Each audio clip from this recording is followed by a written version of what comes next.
আজকে আলোচনা করব সুগার ফল্ট বা হাইপোগ্লাইসেমিয়া নিয়ে কী সিমটম দেখা দিতে পারে। তো আমি ডেসক্রিপশনে দিয়ে দিয়েছি কিছু সিমটম, এখান থেকেও দেখতে পারেন, আমি বলে দিচ্ছি। তো সোয়েটিং মানে ঘাম আসবে, শরীরে প্রচুর ঘাম আসবে। এবং টেমর মানে হাত পা কাঁপা বা শরীর কাঁপবে। প্যালপিটেশন মানে আপনার যে হার্টবিট যতটা আছে ততটা বেড়ে যাবে। তারপর পেলোর দেওয়া আছে। তো পেলোর মানে চোখ মুখ একটা লালচে মতো হয়ে যাবে বা একটু ঝাপসা মতো দেখাবে। তো কনফিউশন মানে বিভ্রান্তি হয়ে যাবে, মানে কাউকে চিনতে পারবে না বা একটা অস্থিরতা ভাব দেখা দেবে বা কনফিউশন চিনতে পারবে না, সেটাও হতে পারে। তো ডিজিনেস মানে মাথা ঘুরবে বা মাথা ভার হয়ে থাকবে। এবং হ্যাঙ্গার মানে ক্ষুধার্ত বা খিদে পাবে বেশি, খিদে ভাব হবে।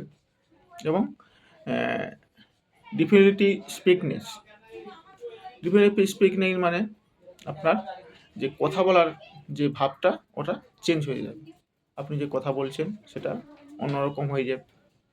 তারপর লুজ অফ কনসিশন, তো ওর মানে আপনি দুর্বল হয়ে যাবে, মাথা ঘুরে পড়ে যাবে এবং মূর্ছা হয়ে অজ্ঞান হয়ে থাকবে।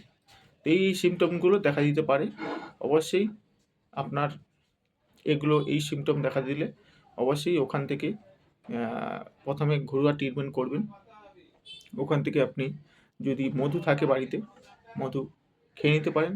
অবশ্যই প্রথমে সুগারটা টেস্ট করে নেবেন। বাড়িতে একটা সুগার মেশিন থাকলে প্রথমে যেটা সুগার, ছোট্ট একটা গ্লুকোমিটার থাকে, গ্লুকোমিটার দিয়ে সুগারটা টেস্ট করে নেবেন। টেস্ট করার পর দেখবে যে ওখানে সুগারটা কত আছে। সুগার লেভেল যদি কম থাকে অবশ্যই বাড়িতে কোনো মধু চিনি থাকলে জল করে খাইয়ে তারপরে ডাক্তারকে দেখিয়ে তুরন্ত পাশাপাশি কোনো হসপিটাল তুরন্ত নিয়ে যেতে পারেন। ইমিডিয়েটলি কী করবেন, বাড়িতে যেটা করা উচিত সেগুলো করবেন, না হলে হয়তো দেখা যাচ্ছে হাসপাতাল অনেক দূর, যেতে অঘটনা একটা ঘটে যেতে পারে। এই জন্য তুরন্ত যাতে একটু স্যাটিসফাই হয় তার জন্য, বা সুগারটা একটু লেভেলে এসে যায় তার জন্য বাড়িতে মধু বা চিনি, মিষ্টি জাতীয় যেগুলো খাবার খাইয়ে দিতে পারেন। এবং ওর সঙ্গে ওআরএস করে খাওয়াতে পারেন, যাতে শরীরটা ইমিউনিটি একটু আসে।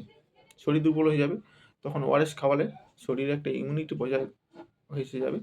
তো ইমিউনিটি বজায় থাকার জন্য অবশ্যই ওআরএস খাওয়াবে এবং কারেন্টলি হসপিটালে নিয়ে যাওয়ার চেষ্টা করবেন বা নিকটবর্তী কোনো বড় ডাক্তারকে দেখিয়ে নিয়ে যেতে পারেন। ধন্যবাদ।